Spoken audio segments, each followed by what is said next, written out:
नमस्कार दोस्तों, NG academy for जीएसजीके में आप सभी का एक बार फिर से स्वागत है। अर्थव्यवस्था वीडियो लेक्चर की सीरीज़ की इस कड़ी में हम देखेंगे कि अंग्रेज़ों द्वारा विभिन्न कालखंडों में भारत के विभिन्न क्षेत्रों में अपनाई गई विभिन्न प्रकार की भूगत प्रणालियाँ, लैंड टेन्योर सिस्टम या भू अथवा राजस्व की कर संग्रह हेतु जो प्रणालियाँ, जो व्यवस्थाएँ लागू की गई उनके बारे में चर्चा करेंगे, जिनमें से मुख्य प्रणालियाँ जो 3 तरीके की हैं। शुरू करने से पहले ये बता दें कि ये जो पूरी व्यवस्थाएं अंग्रेज़ों के द्वारा भारत के विभिन्न क्षेत्रों में विभिन्न समयों पर लागू की गई थी, उनका एकमात्र उद्देश्य सिर्फ और सिर्फ आसानी से ज़्यादा सुविधाजनक तरीके से मालगुजारी का यानी कि कर का संग्रह करना था। इसमें किसी भी तरीके से कृषि के क्षेत्र की उन्नति के लिए, न ही निवेश का या नई तरीके की प्रौद्योगिकी या कृषि उत्पादन बढ़ाने के लिए प्रयास निहित थे। अंग्रेजी शासन का इस तरीके के कार्यों में कोई रुचि नहीं थी। उनका सिर्फ और सिर्फ एकमात्र उद्देश्य यही था कि किस तरीके से सुविधाजनक तरीके से कृषकों से किस तरीके से ज़्यादा कर संग्रह किया जा सके।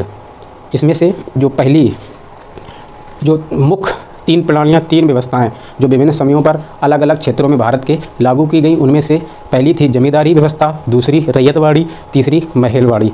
इन तीनों व्यवस्थाओं की क्या विशेषताएं थी, इन्हें किस समय और भारत के किन क्षेत्रों में कितने प्रतिशत भूभाग में इनको लागू किया गया था, इसको देखते हैं इस वीडियो में। स्टार्ट करते हैं। पहली जमींदारी प्रणाली। जमींदारी प्रणाली जो थी, जिसको अन्य नाम जो इस्तेमाल किए जाते थे इस व्यवस्था के लिए, इसको बोलते भी थे स्थायी बंदोबस्त और बोलते थे जागीरदारी व्यवस्था या मालगुजारी व्यवस्था। एक नाम और दिया जाता था बीसवेदारी व्यवस्था। जो अन्य नाम जमींदारी व्यवस्था की अथवा जमींदारी प्रणाली के लिए इस्तेमाल किए जाते थे उसे कहा जाता था स्थायी बंदोबस्त, जागीरदारी, मालगुजारी, बीसवेदारी। ये टर्म जो हैं, ये नाम है, अगर प्रश्न बनाने के समय अगर इस्तेमाल किए जाते हैं, यानी जमींदारी प्रणाली की जगह स्थायी बंदोबस्त की विशेषताओं के बारे में कोई या उससे संबंधित कोई सवाल पूछ ले, तब भी इसी प्रणाली के अंतर्गत वही चीज़ आएगी। जागीरदारी भी इस्तेमाल हो सकता है, मालगुजारी व्यवस्था के अंतर्गत पूछ सकता है, बीसवेदारी के अंतर्गत पूछ सकता है। इन सब का जमींदारी प्रणाली ही अन्य नाम थे या इसी नाम से ये जाने जाते थे। इसमें जो अगली बात है कि इस प्रणाली को प्रस्तावक कौन था, इसको लागू करने वाला कौन था। जो इसका प्रस्तावक था वो था कॉर्नवालिस। और समय क्या था? समय था इसका 1793 ईस्वी। ये जो जमींदारी प्रणाली या जमींदारी व्यवस्था का जो प्रस्तावक था कॉर्नवालिस था, और इसे 1793 ईस्वी में इसको लागू किया गया था। अब आता है कि इस प्रणाली को किस क्षेत्र में लागू किया गया था, तो इसके जो प्रभाव क्षेत्र थे, प्रभाव क्षेत्र सर्वप्रथम बंगाल में इसको लागू किया गया था। कहाँ पे लागू किया गया था? बंगाल में। और इसके बाद बिहार, फिर उड़ीसा। अब तो उड़ीसा बोलते हैं, और पहले उड़ीसा बोलते थे, ठीक है। और जो अन्य क्षेत्र था बनारस खंड, पूर्वी उत्तर प्रदेश में इसको लागू किया गया था। और एक अन्य क्षेत्र था उत्तरी कर्नाटक में। सीधे सवाल आ सकता है कि जमींदारी व्यवस्था उत्तर प्रदेश के किस क्षेत्र में 1793 ईस्वी में कॉर्नवालिस के द्वारा प्रस्तावित की गई या लागू की गई, तो आंसर हो जाएगा बनारस खंड। उत्तर प्रदेश की दृष्टि से बनारस खंड ये इम्पॉर्टेंट है। एक और पूछ सकता है कि इसका जो सर्वप्रथम कहाँ लागू की गई थी, तो सर्वप्रथम ये बंगाल में लागू की गई थी। एक सवाल बन सकता है कि इसका प्रस्तावक कौन था? कॉर्नवालिस था। और किस समय? 1793 ईस्वी में, ठीक है। जो अगला आता है कि इसको ये लगभग जो कृषि क्षेत्र था उस समय लगभग 19% क्षेत्रफल पे इस व्यवस्था को लागू किया गया था। और जो कर संग्रह का व्यवस्था था, कर संग्रह किस तरीके से होता था? अब एक किसान हुआ, एक मध्यम वर्ग उपजा अंग्रेजी शासन के समय जमींदार क्या होता था कि जमींदार ज़मीन का मालिकाना हकदार होता था, यानी कि जो ज़मीन थी वो उसका मालिक जमींदार होता था। वो काश्तकारों के माध्यम से, काश्तकार कौन होते थे? काश्तकार होते जो प्रत्यक्ष रूप से कृषि कार्य करते थे। जो जमींदार होता था ऐसे लोगों को ज़मीन अलॉट कर देता था जो समय पर कर देते थे। अगर जो काश्तकार समय पर कर अदा नहीं कर पाता था, वो उन काश्तकारों को ज़मींदार उनकी ज़मीन से बेदखल कर देता था। भू सुधार में काश्तकारों के अधिकारों की रक्षा के लिए कार्य किया गया है। जो हमारे ग्रामीण परिवेश वाले जो हमारा सिलेबस है उसमें वो व्यवस्था या वो काश्तकारों से संबंधित जो प्रावधान है वो हैं। तो इसके लिए यहाँ पे तो इतना ही समझना है कि काश्तकार कौन होते हैं, ज़मींदार कौन होते थे, ये है। तो ज़मींदार क्या करता था, ज़मींदार ज़मीन का मालिकाना हक रखता था और लोगों के माध्यम से उनको काश्तकारों के माध्यम से कृषि होती थी और मालिकाना हक उसके पास होता था, वो उनको ज़मीन से बेदखल कर देता था अगर वो समय पर कर अदा नहीं कर पाते थे। तो इसके बाद आता था ज़मींदार।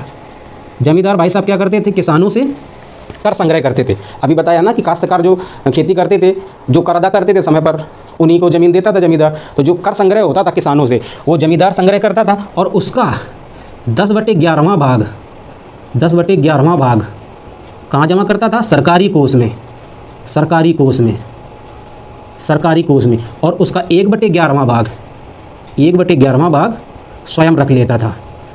इसको ऐसे समझ लेते कि अगर ज़मींदार ने किसान से 11 किलो मालगुजारी वसूली, 11 किलो अगर उसने मालगुजारी वसूली तो 10 किलो सरकारी खजाने में जमा करता था और 1 किलो वो अपने पास रखता था।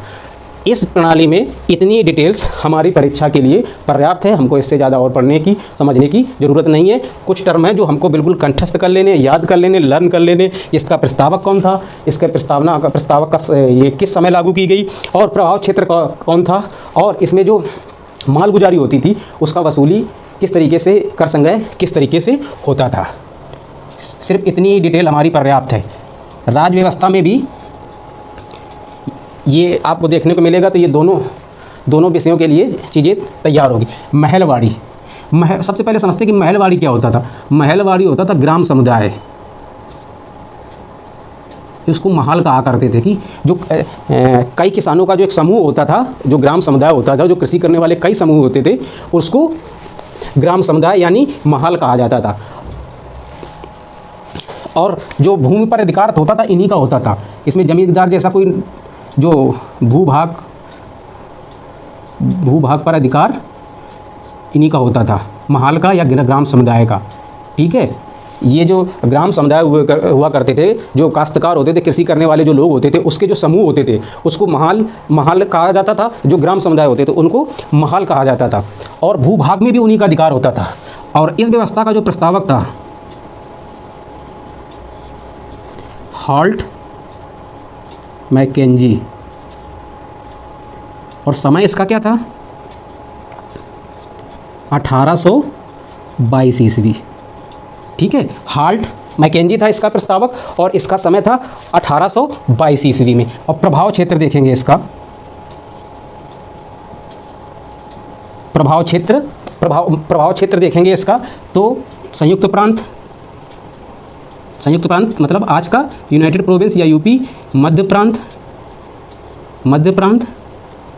पंजाब।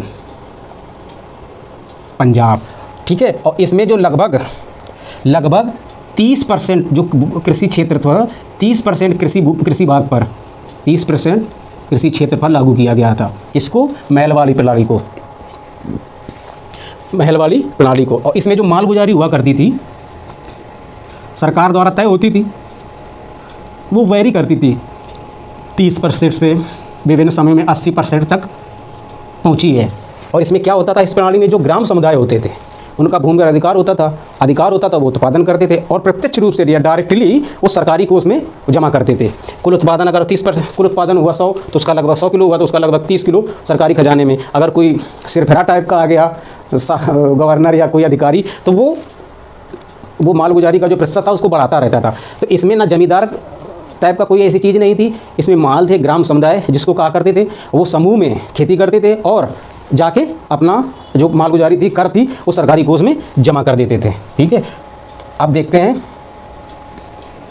रैयतवाड़ी। रैयत का मतलब होता है कृषक, रैयत का मतलब होता है कृषक। आपने ध्यान दिया होगा जो जगन मोहन रेड्डी है ना आंध्र प्रदेश का, उसकी कौन सी पार्टी का नाम है, YSR कांग्रेस। तो Y से युवा है, S से श्रमिक है, R से रायथू है। रायथू का मतलब होता है किसान। ये शब्द जो रैयत है ना, रायथू से ही बना हुआ है। तो रैयतवाड़ी प्रणाली में जो होता है, भूमि पर मालिकाना अधिकार किसका होता है, कृषक का होता है। और इसके जो प्रस्तावक था टॉमस मुनरो। इसने सर्वप्रथम कहाँ लागू किया इसको? मद्रास में। सर्वप्रथम इसको कहाँ लागू किया? मद्रास में। मद्रास में लागू किया इसको कब? 1792 ईस्वी में। 1792 ईस्वी में मद्रास में। और इसको बम्बई में लागू किया था 1835 में विनगेट ने। क्या नाम था उसका? बम्बई में लागू किया था विनगेट ने 1835 ईस्वी में। प्रस्तावक जो ये सर्वप्रथम मद्रास में। सीधा कई बार इस प्रश्न पूछा गया है कि जो मद्रास में रैयतवाड़ी, या तो सीधे पूछा गया रैयतवाड़ी प्रणाली सर्वप्रथम कहाँ लागू की? मद्रास में। रैयतवाड़ी प्रणाली का प्रस्तावक कौन था? टॉमस मुनरो और विनगेट हैं। अगर दोनों विकल्प में है तो टॉमस मुनरो है। अगर वो अलग अलग पूछ लेगा कि मद्रास में कौन प्रस्तावक था या बम्बई में कौन प्रस्तावक था, तो अब इसको याद कैसे रख सकते हैं? बा से बम्बई, वी से विनगेट। बा से बम्बई, वी से विनगेट। टॉमस मुनरो से मद्रास, जो आजकल इसको क्या कहते हैं? चेन्नई। मुनरो, माँ से मद्रास। और इसका हॉल्ट मैकेंजी। हा से याद आ जाएगा। हा से महल। और कॉर्नवालिस जमींदार के सामने।